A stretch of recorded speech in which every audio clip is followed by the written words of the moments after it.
내 집 마련을 향한 길라잡이 부동산 가이드 진행의 강주리입니다.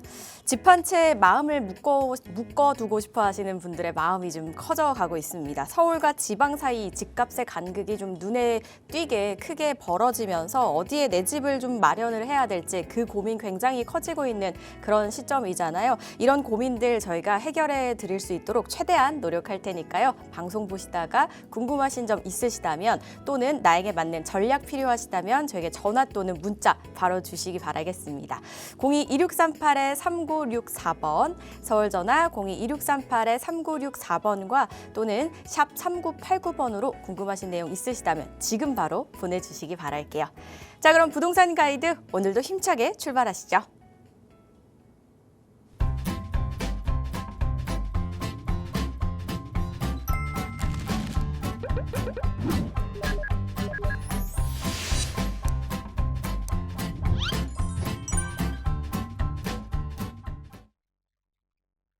매주 목요일마다 저희와 함께 해주시는 분이죠. 이슈면 이슈, 고민 해결이면 해결, 무엇이든 척척 박사 해결해 주시는 분입니다. 자, 국토개발연구소의 이윤환 대표와 함께합니다. 어서 오세요. 네, 반갑습니다. 전국에 계신 시청자 여러분. 목요일 3시에 찾아오는 이윤환 박사입니다. 자, 날씨가 춥습니다.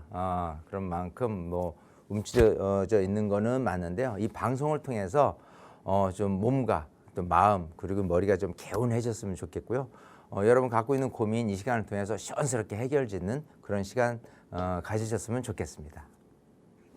네, 오늘도 저희 다양한 이야기들 한번 나눠보도록 할게요. 그 전에 먼저 내 집 마련을 향한 또 첫걸음이 될 수 있는 자리죠. 오프라인 설명 한번 또 들어보고 가겠습니다.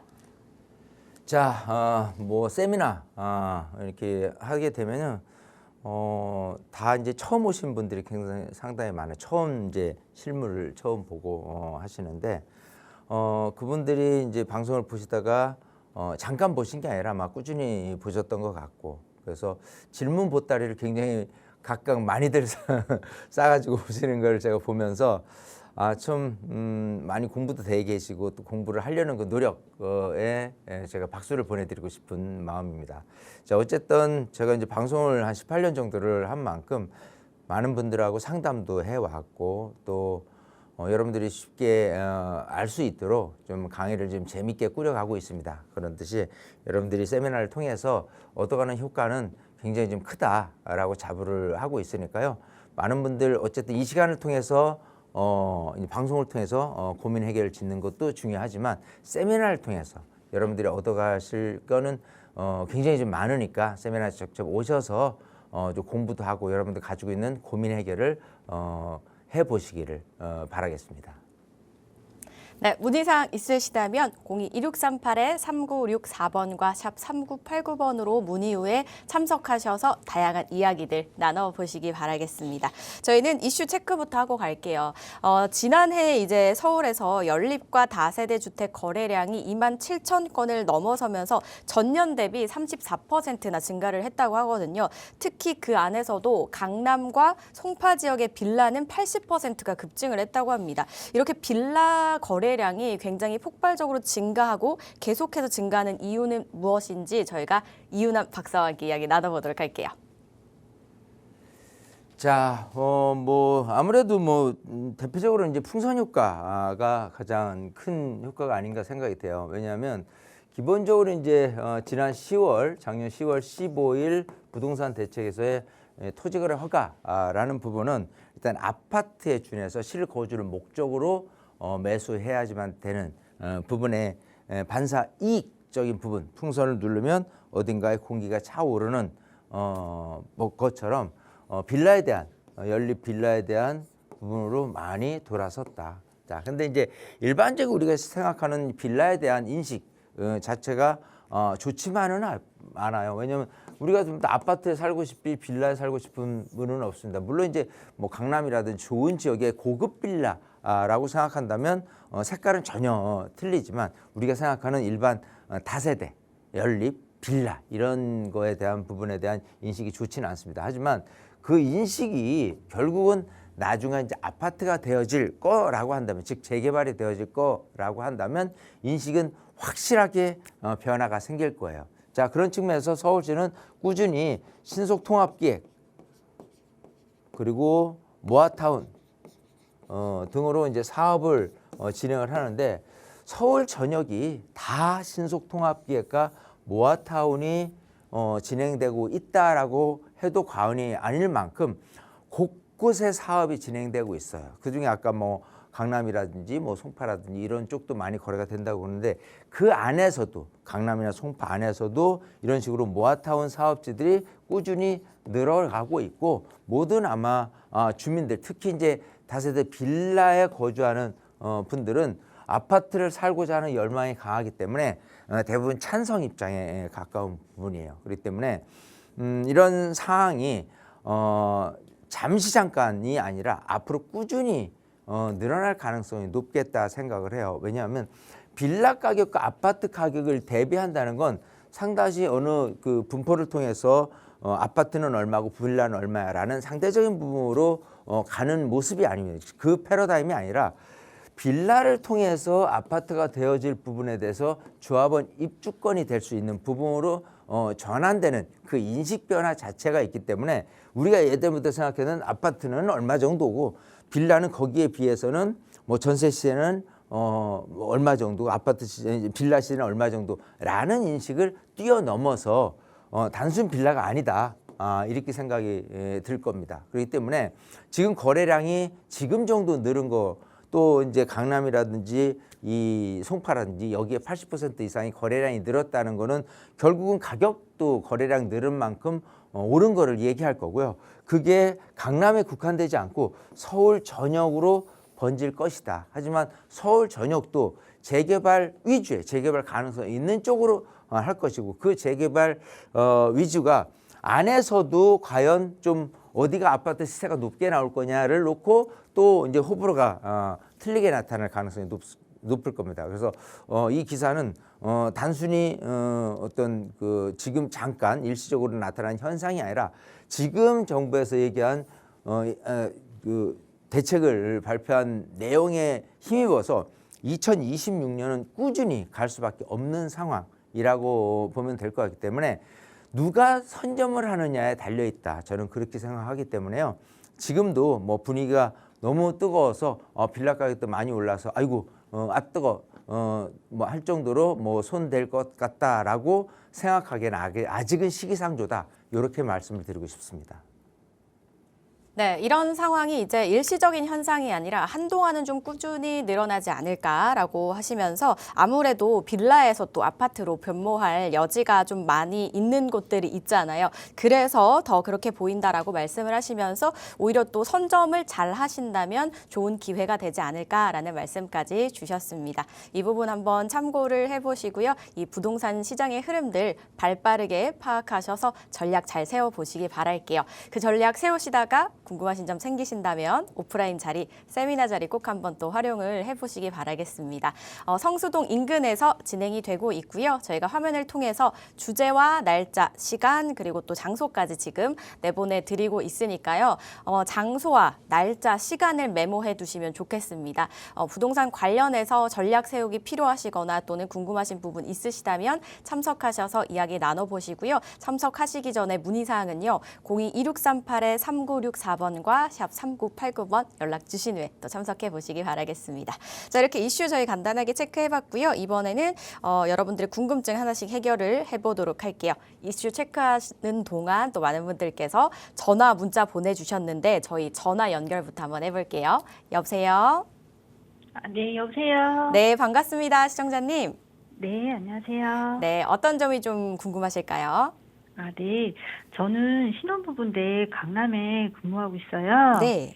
현재는 빌라에 이제 전세 거주하고 있는데, 주택을 좀 구입해 보려고 해요. 네. 8억대로 관악구나 금천구의 아파트를 사서 실제 실거주를 할지 아니면은 잠실이나 자양동 쪽에 빌라를 구입해서 이제 재개발을 기대하는 게 나을지 어떤 게 나을지 좀 궁금하고요. 네.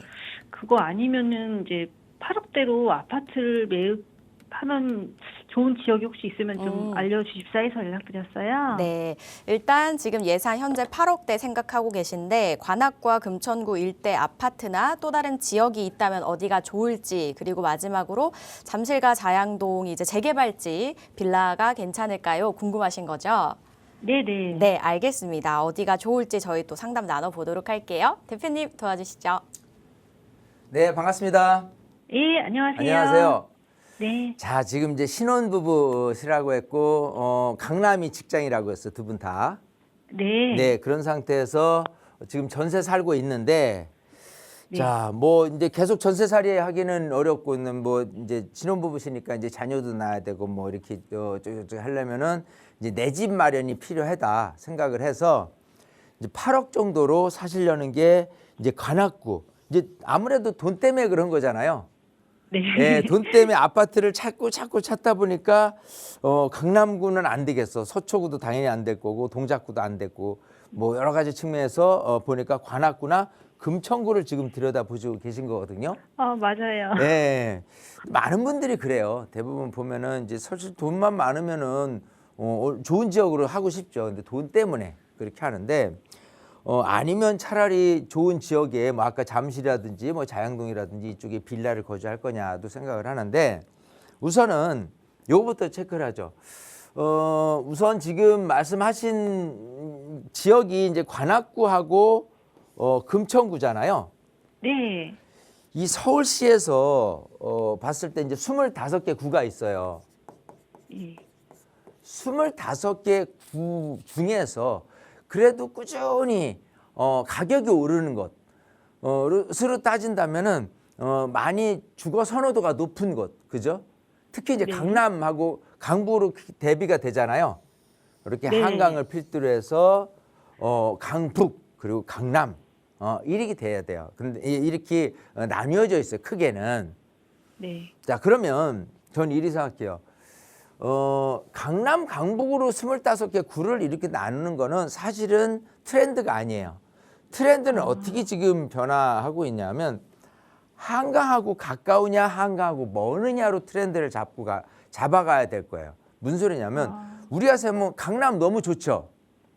네. 네, 강남 스타일, 그렇죠? 강남에만 있어도 너무 좋아. 근데 이 서초구, 강남구, 이 송파구, 강남 3구 안에서도 점점 양극화되고 있다는 거예요. 그 뭐냐면 한강하고 가까운 쪽이 반포라든지 서초구 반포구 그리고 강남구의 압구정이라든지 아니면 송파구의 잠실이에요.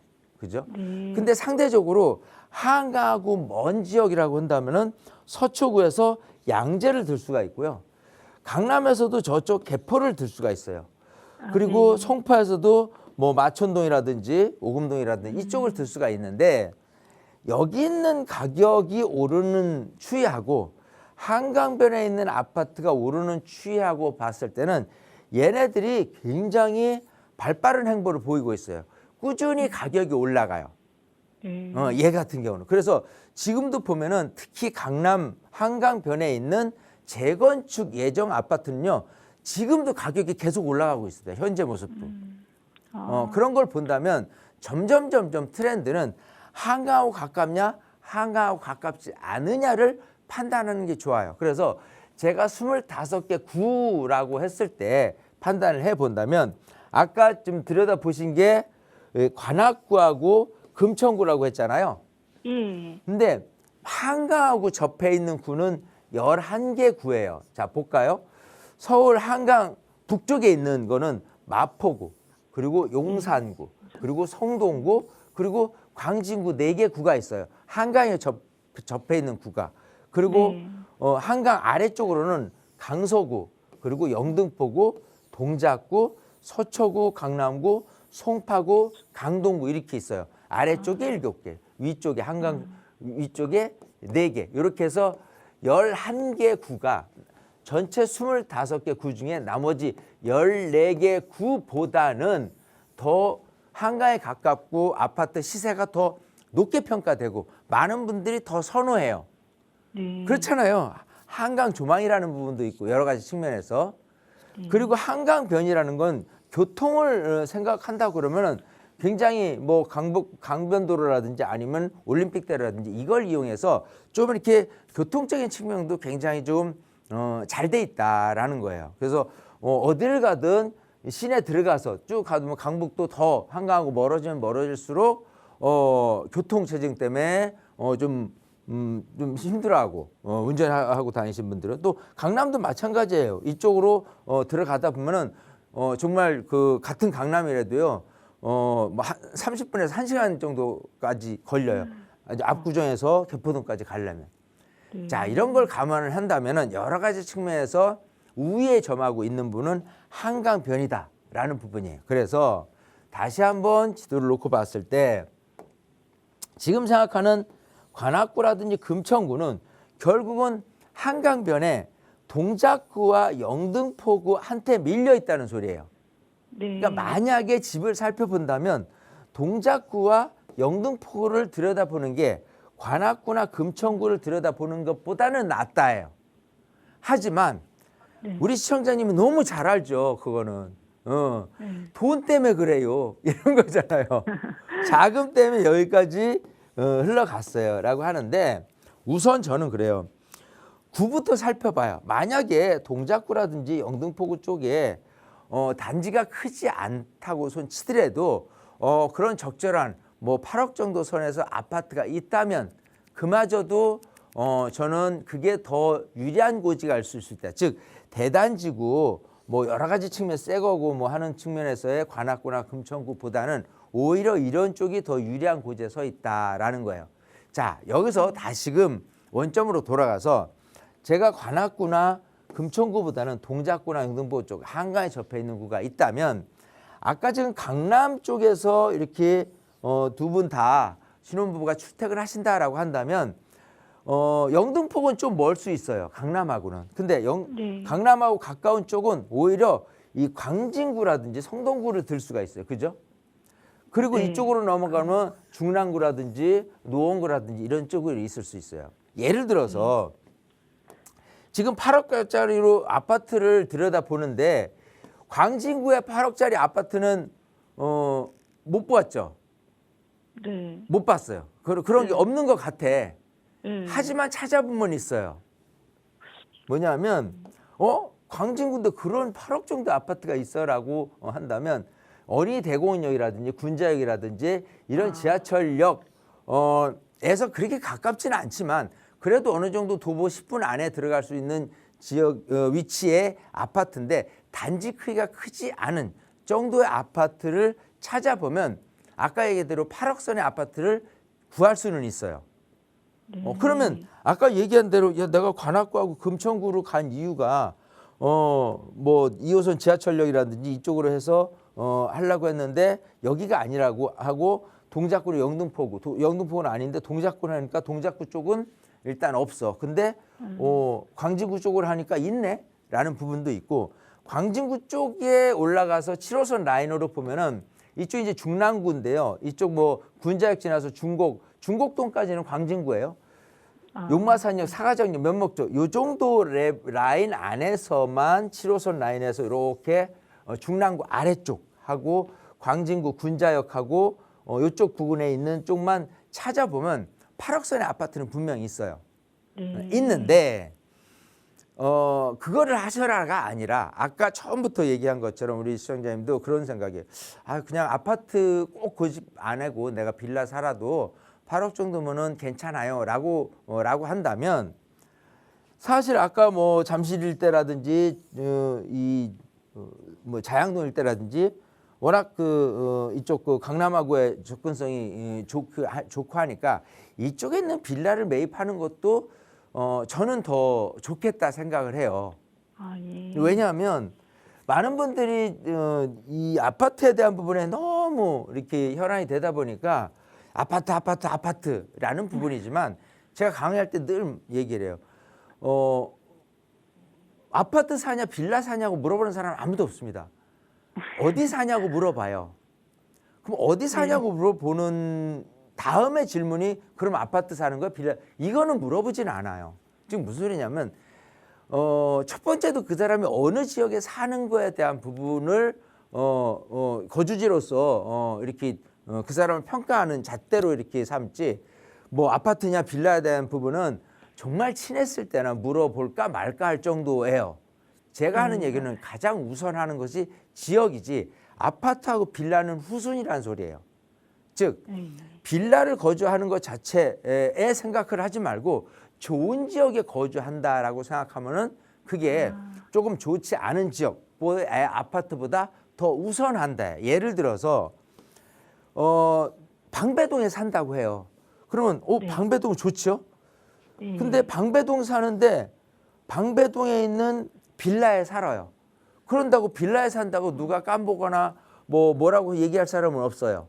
근데 정말 중요한 건 방배동에 있는 이 빌라촌의 학구는 이쪽 동작구 사당동이나 이쪽 관악구에 있는 아파트 단지 내에 있는 빌라보다 학군이 훨씬 우수합니다. 네. 애들 초등학교 때부터 중고등학교의 레벨이 굉장히 높아요. 즉 그거는 빌라라고가 아니라 지역적으로 좀 그레이드가 높아 있기 때문에 교육 환경까지 좋은 거예요. 이해되시겠죠? 네. 그러니까 그런 측면에서 본다면 나중에 이제 신혼해서 자녀를 키울 때 보면은 좋은 지역이기만 한다면 아까 얘기한 대로 뭐 잠실이거나 아니면 자양동이거나 이렇게 한다 그러면은 어느 지역에 금천구나 관악구에 아파트 단지가 큰 초등학교 들어가는 것보다 더 학군이 더 높다는 거예요. 이해되시겠죠?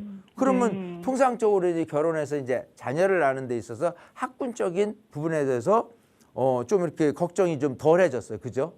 네. 자, 두 번째는 이제 뭐 당연히 뭐 여기 같아서 교통 환경 즉 직주 근접이라고 따진다면 굉장히 좀 유리한 고지에 있는 부분이고 정말 중요한 거는 개발에 대한 부분에 의해서 아파트가 되어질 수 있느냐 없느냐를 판단을 잘 하면 되는 거예요.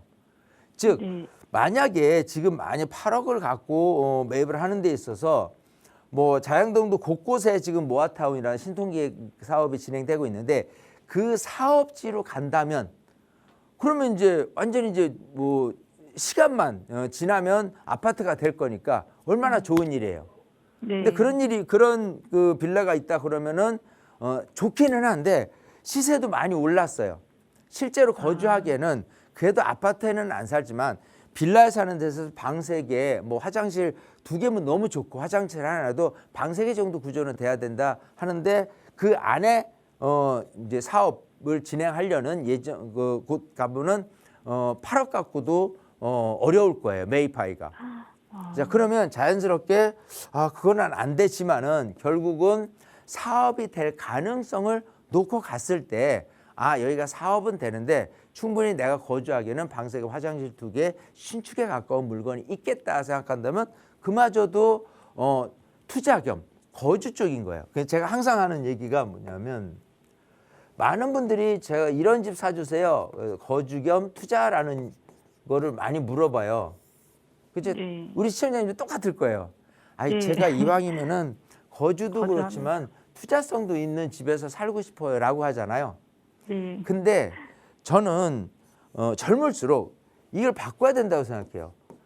투자 겸 거주라는 측면에서 투자성을 대원칙으로 가고 그 다음에 거주적인 측면을 두 번째로 생각하는 게 맞지 않느냐. 즉 투자성은 뭘 얘기하냐면 결국은 지역이고요. 좋은 지역으로 가는 게 맞고 좋은 지역 안에서 실제 재개발이 될 수 있는 가능성, 그 가능성이 높은 지역을 선택하는 것이 훨씬 유리할 거 아니에요.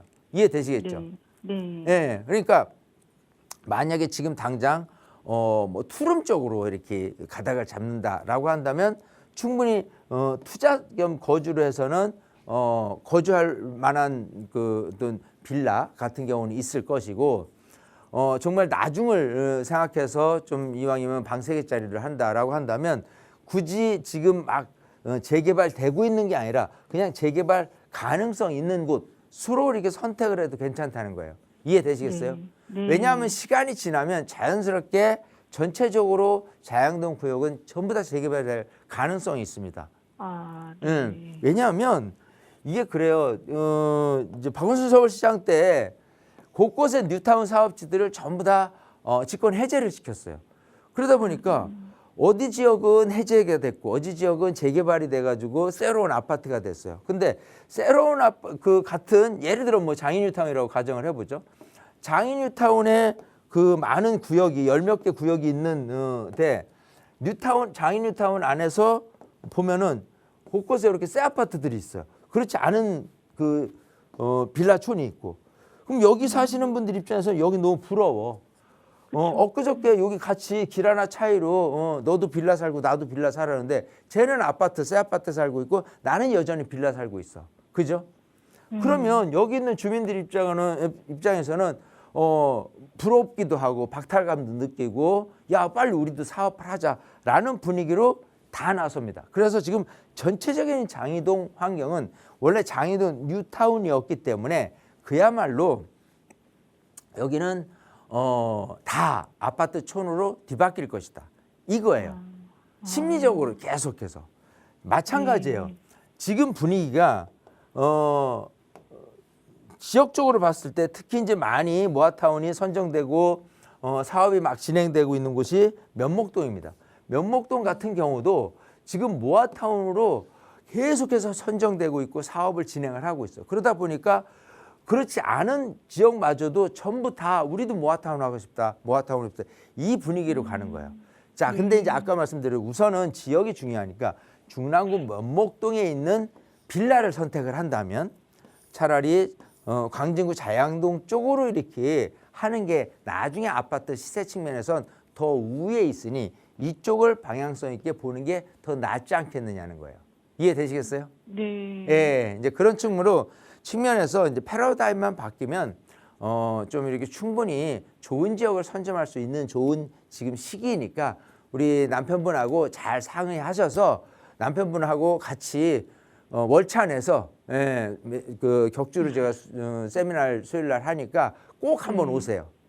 오셔서 전체적인 강의 내용을 들어보고 그러고 나서 확신 이렇게 하는 게 맞겠다 아니다 이거를 판단하는 게 제일 중요하지 않나 생각을 해요. 네. 아시겠죠? 알겠습니다.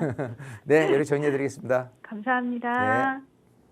네, 뭐 광진구나 중랑구 쪽에도 찾아보시면 8억대 예산에 맞는 아파트가 있을 수 있겠지만 요즘 부동산 트렌드가 이제 한강을 좀 기준으로 한강과 가깝냐 뭐냐라고 합니다. 그래서 지역을 좀 우선으로 생각해 보시면 어떨까라고 말씀을 주셨거든요. 그래서 이제 문의 주신 곳 중에서 이제 재개발 가능성 있는 빌라 쪽을 말씀을 주셨거든요. 이 부분 한번 참고를 해보시고 한강에 이제 접해 있는 지역들 위주로 한번 살펴보시기 바랍니다. 겠습니다. 상담 내용 꼭 도움되셨길 바랄게요. 저희는 이번엔 문자로 한번 또 상담 이어가 볼게요. 9183님께서 보내주셨습니다. 재개발할 때 다세대 주택 대지 지분이 작아도 아파트 입주권이 나오나요? 라고 문의를 주셨습니다. 대지 지분의 영향이 어느 정도일까요, 대표님? 자, 이것도 많이 질문을 받습니다. 많은 분들이 대지가 작아서 청산된다 라는 얘기를 어디서 들어보나 봐요. 들어보셔서 대지가 큰 빌라를 찾고 있어요 라고 얘기를 해요. 근데 이제 이 재개발에 대해서 사실 이제 조합원이 되고 이제 분양받을 수 있는 권리가 생긴다. 분양에 대한 부분에 대해서의 그 내용은 서울시 조례에 명시되어 있습니다. 서울시 조례에 뭐라고 명시되어 있냐면 주택을 소유한 자라고 되어 있어요. 자, 그러면 여기에 대지가 얼마라고 되어 있느냐가 있느냐예요. 만약에 대지 지분이 없어. 그냥 건물만 있네? 그래도 분양권이 나오냐는 거죠. 나옵니다. 그러니까 많은 분들이 대지 지분에 대한 부분이 작으면 청산되고만 해서 불안해한다고 하는데 이렇게 서울시 조례에 명시된 것처럼 주택을 소유한 자, 주택이라고 한다면 일단은 분양받을 수 있는 자격이 있다라는 부분을 명심해야 되는 거예요. 그렇기 때문에 대지 지분이 크든 작든 그러면 이제 무조건 많은 분들이 대지 지분이 클수록 어쨌든 평가를 많이 받는다라고 하면 그것도 오산인 거예요. 왜냐하면 어떤 부분은 대지 지분이 5평이고 뭐 예를 들어 뭐 방 2개 신축이야. 예, 있고 이 방 3개에 대지 지분이 10평짜리에 반지하가 있어. 오래됐어요. 예. 그러면 얘가 대지 지분이 크니까 무조건 얘가 평가를 많이 받겠네 라고 생각하는 것도 오산이라는 거예요. 옛날 방식에서는 이런 식으로 평가를 했어요. 하지만 지금은 그렇지 않습니다. 왜냐하면 시세가 말해주고 있는데 일반적으로 이런 반지하 시세를 볼 때 대지분 몇 평이에요? 라는 것부터 시세로 평가하지 않아요.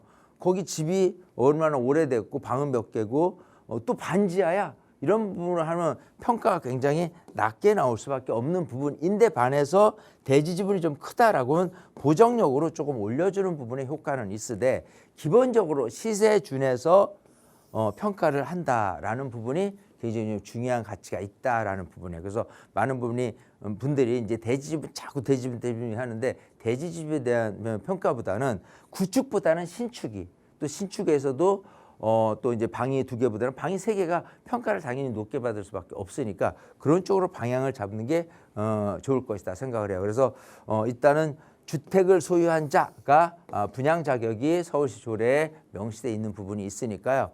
뭐 대지 지분에 따른 입주권 이런 부분은 생각을 안 하시는 게 좋겠다 말씀드리고 싶습니다. 네, 서울시 조례에 보면 이제 주택을 소유한 자로 명시가 되어 있다라고 말씀을 주셨고요. 이제 뭐 구축보다는 신축, 그러니까 투룸보다는 쓰리룸 시세에 따라서 달라지는 거지 대지 지분은 바뀌었다라고 말씀을 주셨거든요. 이 부분 참고해 보시고요. 상담 내용 꼭 도움 되셨으면 좋겠습니다. 아무래도 재개발에 관심 있으신 분들이 좀 공통적으로 궁금해하실 만한 질문이었던 것 같은데요. 많은 분들 참고가 되셨으면 좋겠고요. 또 궁금사항 있으시다면 언제든지 저에게 연락 주시기 바라겠습니다. 저희 전화 연결로 넘어갈게요. 여보세요? 네, 여보세요? 네, 반갑습니다. 어떤 네, 점이 좀 안녕하세요. 네, 고맙습니다. 네네네. 어떤 점이 궁금하세요? 저는 살기는 제가 대전에서 살고 있는데요. 네. 저희 아들이 서울에서 직장을 다녀요. 그래서 네. 종로 쪽에서 다니고 있는데, 그래서 459이나 저기 359 쪽으로 해서 한 10억 선으로 아파트를 좀 구입을 해보려고 지금 알아보고 있습니다. 3, 4호선 그래. 라인에서요? 네네. 네. 그래서 4호선 라인은 기름 뉴타운을 좀 보고 있고요. 예. 그리고 3호선 라인에서는 이제 홍제동 쪽을 보고 있습니다. 네. 그래서 어느 쪽이 더 나을지를 조언을 좀 받고자 전화드렸습니다. 네, 전화 잘 주셨습니다. 자, 3, 네네. 4호선 라인에서 기름 뉴타운과 홍제동 일대에 어디가 네. 조금 더 괜찮을지 예산에 맞게 한번 분석해 보도록 할게요. 네. 네, 반갑습니다. 네, 안녕하세요. 자, 대전에서 아들 걱정으로 지금 전화를 주셨어요. 그죠? 네. 아드님이 종로 쪽에 이제 직장 생활을 하고 있는데 네. 집을 대략 10억 정도로 해가지고 네. 지금 알아보신 게 4호선 라인에 이제 기름 뉴타운 쪽에 네, 있는 네. 아니면 3호선 라인에 홍조동 쪽에 있는 아파트를 보셨어요. 네. 제가 이렇게 그리면서 이렇게 쫙 보면은 어쨌든 종로 중구보다는 위죠. 네. 북쪽에 위치해요. 네. 네. 여기가 한강입니다. 네. 근데 제가 항상 계속 얘기하는 건 뭐냐면 한강에 가까이 있어야 집값이 더 올라요. 그러면 이제 우리 시청자님이 지금 찾고 있는 게 네. 이제 교통이 편하고 그래도 주거지로서는 손색이 없으니까 3호선 라인에 뭐 홍제동, 4호선 라인에 기름 뉴타운 어느 것이 괜찮을까요?라는 질문인데 네. 저는 그거예요. 여기서 지도에서 보다시피 위쪽인데 네. 아래쪽이나 옆은 안 보셨냐는 걸 한번 말씀드리고 싶은 거예요. 네. 물론 보긴 보셨지만 비싸. 네. 이제 그런 거잖아요. 근데 그걸 깨알같이 뒤져봤냐라는 것도 한번 제가 숙제를 내드리고 싶은 거예요. 네. 뭔 소리냐면 기본적으로 이런 식으로 만약에 그 종로 중구에 주택을 하는 데서 3호선 라인이다. 그죠? 그러면 네. 이렇게 약수역이라든가 금호 이쪽을 볼 수가 있어요. 근데 생각하는 것보다 비싸기는 해요. 네. 뭐 약수역 근처 동화 약수 하이츠라든지 금호역 두산 위부도 굉장히 좀 가격이 많이 올라 있어요. 근데 네. 약간만 네. 좀 이렇게 파생해서 5선 라인에 뭐 예를 네. 들어 뭐 청구역, 신구역, 행당역 쪽 아니면 2호선 라인의 사당역, 네. 상왕십리역 정도까지도 사실은 볼 필요가 있겠다라고 말씀드리고 싶은 거예요. 즉 네. 얘기한 기름뉴타운이나 홍제동도 좋기는 한데 네. 한강하고 가까울수록 뭐가 좋냐면 이 서울시의 그 업무 지구는요 네. 세 군데예요. 그게 뭐냐면 종로 중구가 있어요. 업무 지구 그죠? 네. 그리고 여의도가 있어요. 네. 그죠? 그리고 강남이 있습니다. 네. 네. 그러면 지금 얘기한 요거 3호선 라인, 5호선 라인 뭐 이렇게 해가지고 2호선 라인 요쪽에 있는 분들은 소위 종로 중구 쪽으로도 접근성이 좋지만 강남 쪽으로도 접근성이 좋잖아요. 네. 그죠? 네. 네. 또 이쪽으로 넘어가요. 그러면은 마포 쪽일 때 예를 들어서 종로 네. 중구니까 이쪽 네. 뭐 6호선 라인이라든지 나머지 네. 2호선 라인인데 이쪽을 이제 다 뒤져요. 물론 네. 찾기 쉽지는 않아요. 10억이라는 금액이 이 정도 좋은 지역에서 찾기는 쉽지는 않지만 네. 우선 지역적으로 다 뒤질 대로 뒤지는 거예요. 네. 근데 어떤 물건이 딱 나왔네. 근데 알고 보니까 1층이래. 그죠? 우리 시청자님 생각해서는 1층이면은 좀 아무래도 우리 시청자님도 그런 생각하실 거예요. 네. 좀 최소한 3층 이상 정도는 돼야 되지 않을까요라고 얘기를 해요. 네. 근데 1층은 그만큼 저평가될 수밖에 없기는 하는데 네. 저는 지역을 우선하고 네. 층은 나중 문제예요. 아. 네, 그러니까 옛날 같은 경우는 사실은 로얄층이 한 7층, 8층 이 정도 됐어요. 15층 기준으로 했어. 중간에. 네. 근데 지금은 위에 뭐 14층, 15층을 굉장히 많이 선호합니다. 높은 층을. 그죠? 네. 근데 일부 분들은 저층을 선호하는 분들도 있어요. 네. 근데 어쨌든 이거에 따라서는 금액 차등이 분명히 있는 건 맞는데 네. 매매 금액에 대한 차등은 분명히 생겨요. 네. 1층 같은 경우와 꼭대기 뭐 15층 같은 경우라고 얘기한다면 그죠? 네. 근데 전세금 차이는 얼마나 벌어져 있느냐 생각하면 그렇진 않아요. 네. 전세금은 의외로 네. 큰 차별이 없는 곳이 많습니다. 물론 이제 네. 한강 조망이 되고 뭐가 좋다라고 한다면 월등히 이쪽이 비싼 건 맞긴 하지만은 네. 일반적으로 지금 얘기하는 곳들이 뭐 한강 조망이 되는 그런 아파트가 아니기 때문에 네. 1층과 꼭대기층의 전세 금액이 크게 차이 나지는 않는데 반면에 뭐 예를 들어 꼭대기층하고 1층의 차이가 1억 5천 2억까지 나는 단지도 있단 말이에요. 네. 오히려 그런 걸 노리라는 거예요. 아. 지역 우선이기 때문에. 네. 이해되시겠죠? 네. 네, 그러니까 이쪽 뭐 홍제동에 무슨 아파트가 있는데요. 또 뭐 기름뉴타운에 무슨 아파트가 있는데요. 뭐 뷰가 좋고 뭐 어쨌든 층 좋고 뭐가 좋죠. 네. 뭐 구조가 좋죠. 이거는 다 둘째 셋째 문제예요. 기본적으로 입지적인 자체에서 내가 이쪽 종로 중구에 어차피 출퇴근을 목적으로 하되 남들이 다른 사람들이 내 집을 구할 때 더 많은 수요자가 몰리려면 종로 중구 아니라도 강남하고 접근성이 이중으로 강남에서도 내 집을 찾고 있고 종로 중구에서도 내 집을 찾고 있고 영등포 여의도에서도 내 집을 찾고 있고 종로 중구에서 내 집을 찾고 있는 이런 쪽에 방향성을 놓고 가는 게 나중에 집값 상승 여지는 충분히 높다는 거예요. 아. 이해되시겠죠? 네. 네, 그러니까 네. 너무 편하게 네. 그 두 개를 딱 보시고 어느 것을 할까 어느 것이 좋아요라는 이렇게 단순 질문에서 제가 이렇게까지 숙제를 내드린 거는 지금부터 약간 노력을 많이 하셔야 돼요. 이거는 솔직히는 제가 이렇게 많은 분들한테 상담하다가 네. 숙제를 들으면요. 네. 숙제하는 과정에 즉 깨알같이 찾아보는 과정에 제가 얘기한 대로 좋은 단지인데 1층이라는 핸디캡이 있어. 그래서 싸대. 뭐 이런 식으로 나와요. 네. 그게 결국은 지금 우리 시청자님 아드님이 사야 될 그런 집이 될 수밖에 없는 거예요. 이해되시겠어요? 네네. 알겠습니다. 네, 그런 쪽으로 방향을 놓고 가면은 충분히 좋은 집에 집을 10억짜리 아파트를 사되 가격도 계속해서 올라갈 수 있는 곳에 있을 것이다라고 말씀을 드리고 싶은 거예요. 아시겠죠?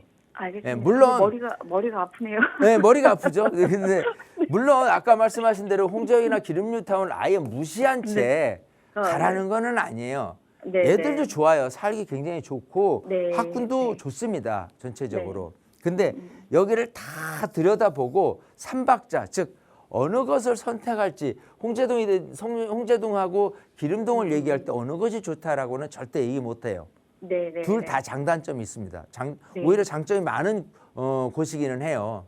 네. 근데 그런 쪽으로 생각을 갖고 있는 와중에 조금 더 다른 각도에서의 집을 찾게 된다면 결론이 나오는 거예요. 그래도 네. 내가 여기는 찾아보는데 그래 그럼에도 불구하고 총재역 쪽이나 아니면은 기름 뉴타운 쪽에 있는 아파트가 낫겠다라고 하면 글로 가도 무관하다는 네. 거예요. 이해되시겠죠? 네, 알겠습니다. 얘네를 네. 배제한 채 제가 이걸 거론하는 게 아니라 얘를 네. 우선하되 찾아보고 안 나오면 어쩔 수 없는 선택을 하되 그래도 얘네들은 차선책으로 생각하고 우선하는 지역을 먼저 찾아보라는 거예요. 아시겠어요? 알겠습니다. 네, 네.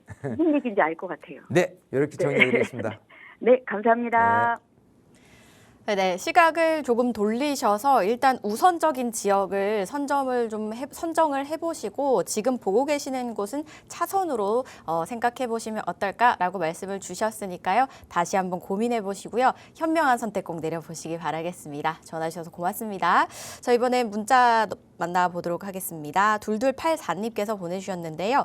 재건축 사업에서 동별로 동의율 요건이 존재를 하는지 그리고 언제 적용이 될까요? 또 사업 전후에 기준이 변하는지 궁금합니다. 라고 보내주셨습니다. 재개발에 관련된 질문 정말 많이 나오고 있습니다. 이 부분은 어떻게 볼 수 있을까요, 대표님?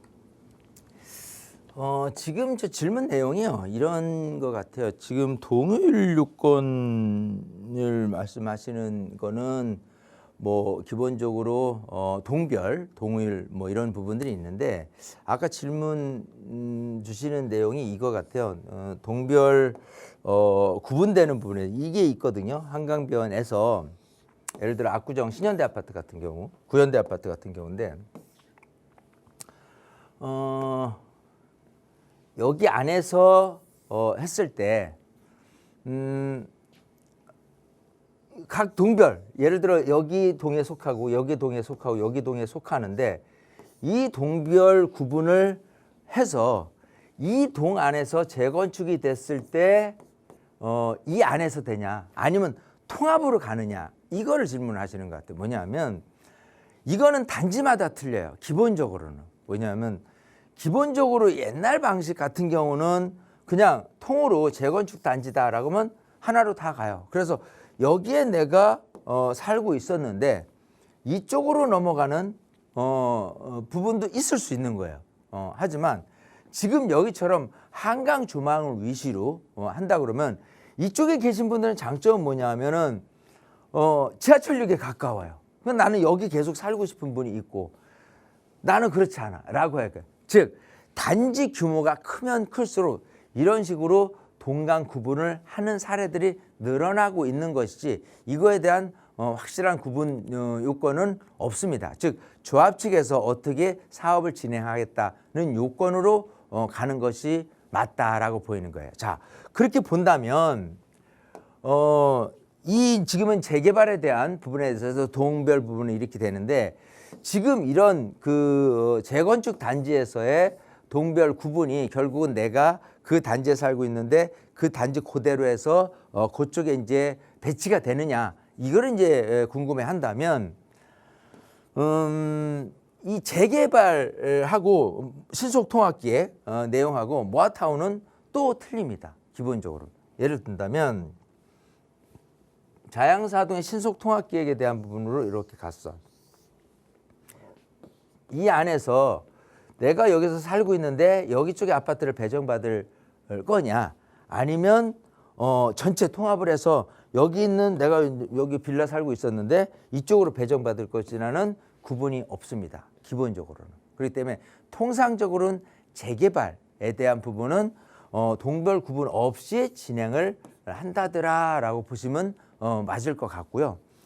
상대적으로 이 재개발 방식 중에서는 모아타운 같은 경우는 또 그거는 틀리는 거예요. 왜냐하면 모아타운은 기본적으로 재개발하고 틀리게 전체를 다 허물어서 이렇게 개발하는 방식이 아닙니다. 기본적으로 구분을 해요. 구역별로. 이렇게 도로는 남겨두고 이렇게 나눠서 여기는 1구역, 여기는 2구역, 여기는 3구역, 4구역, 5구역 이런 식으로 나눠서 진행을 했을 경우에 서로 1구역과 뭐 2구역, 3구역, 4구역, 5구역에 있는 분들이 이쪽으로 넘어가는 일은 없습니다. 기본적으로 위치에 따라서. 그러면 여기서도 봤을 때 여기서 조금 더 좋은 위치에 있다라고 한다면 당연히 지하철역하고 가까운 곳이 좀 더 유리한 고지에 있겠죠. 그렇게 된다면은 좀 더 지하철역 가까운 곳에 대한 부분에 그 인센티브나 이런 것들이 더 있을 수 있는 거예요. 이 안에서도. 마찬가지 예를 들어서 뭐 자양 이동이 한강변에 있는 모아타운이다라고 한다면 이 안에서도 한강에 접해 있는 쪽에 있는 곳이 좀 더 유리한 곳에 있겠구나라는 거를 유추할 수 있는 거예요. 자, 그렇기 때문에 지금 이제 아까 재건축 단지 같은 경우는 각 재건축 단지마다 그런 어떤 동별을 구분해서 배치가 그 위치로 그대로 가느냐 안 되느냐는 각각 그 재건축 사업 현장에 달려 있기 때문에 미리 체크를 물어보게 된다면은 알 수가 있는 사항이 될 것이고 또 그렇게 동별 구분이 돼 있는 곳이 분명히 나눠질 것이다라는 부분이고요. 그리고 재개발 같은 경우는 통상적으로는 나눠지지 않은 채 전체를 통합했을 때 내가 어디 동으로 배치될지는 거의 모른다라는 부분이 일반적인 상식이고, 모아타운 같은 경우는 기본적으로 배치 자체가 각 구역별로 나눠져서 출발을 한다라는 부분만 조금 이렇게 가늠을 하신다면 예를 들어 모아타운 내에서도 이쪽 지역은 조금 더 지하철역 가까워서 장점이 있겠네. 이쪽 지역은 지하철역 멀어서 조금 이렇게 이거보다는 좀 장점이 덜하네. 이런 부분이 나타날 수 있다는 거예요. 그것마저도 나중에 보면 아파트 시세에 대한 금액 자체가 뭐 1억 이상으로 차이가 나야 지하철역 얼마나 가깝고 머느냐에 따라서. 그래서 그런 거를 어떤 투자적인 관점에서도 살펴볼 필요가 분명히 있다라고 말씀을 드리고 싶습니다. 네, 뭐 단지 규모가 큰 곳은 이제 동별 구별을 두는 곳은 있지만 뭐 바뀐 거는 아니라고 합니다. 그래서 각 사업 이제 조합에서 어떻게 진행을 하느냐에 따라 다르다고 하니까요. 이 부분 한번 참고해 보시고요. 재개발 관련해서도 말씀 주셨으니까요. 도움 되셨으면 좋겠습니다. 상담은 저희 여기서 마무리할게요. 오프라인 자리 설명 한번 해주시죠, 대표님.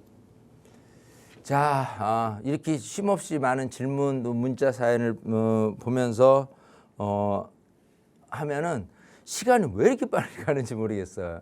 그것도 더 하고 싶은 얘기도 많고, 하지만 이 시간 제약 때문에 정말 몇 개 문자 정도만 이렇게 답변 드리고 마는 게 좀 아쉽습니다. 이 아쉬움을 달래는 시간은 역시나 세미나가 제일 좋은 값진 시간이 아닌가 생각을 해요. 항상 얘기하지만 어쨌든 한 일석오조 정도의 효과를 얻어갈 수 있는 세미나에 직접 여러분들이 오셔서 강의를 듣게 되면요, 많은 것을 얻어 가실 수가 있어요. 부동산 시장 2026년이 어떻게 흘러갈 것인가에 대한 부분도 중요하고, 그리고 요즘 들어서는 특히 이제 재개발 빌라에 대한 문의가 많기 때문에 빌라 투자를 했을 때 얼마의 이익을 예상할 수 있는지, 얼마 투자해서 얼마 기간 동안 얼마의 금액을 이익을 낼 수 있는지에 대한 부분을 좀 이렇게 이 계산 방식으로 해서 알려드리거든요. 그러면 처음에는 강의 들은 분들이 좀 이게 뭔 얘기인가 하고 이렇게 하지만, 이런 사례를 한 번 들고 두 번 들고 세 번, 네 번, 다섯 번 정도를 듣게 된다면요, 대체적으로 내 투자금의 얼마의 이익을 얼마 기간 동안 볼 수 있겠구나라는 추산이 나와요. 그러면 당연히 투자액에 대한 부분에 효과성을 느낄 수 있으니까 굉장히 많은 것을 얻어가실 수 있겠다 생각을 해봅니다. 네, 궁금하신 사항은요. 02-2638-3964번과 샵 3989번으로 문의하신 후에 참석하셔서 활용해 보시기 바라겠습니다. 저희 방송에서 제공하는 정보는 투자 판단에 대한 조언일 뿐 해당 부동산의 가치 상승과 하락을 보장하지 않는다는 점 기억해 주시기 바랄게요. 저희는 여기서 인사드리겠습니다. 여러분 항상 감기 조심하시고요. 저희 내일 이 시간 다시 찾아뵐게요. 시청해 주신 여러분 고맙습니다.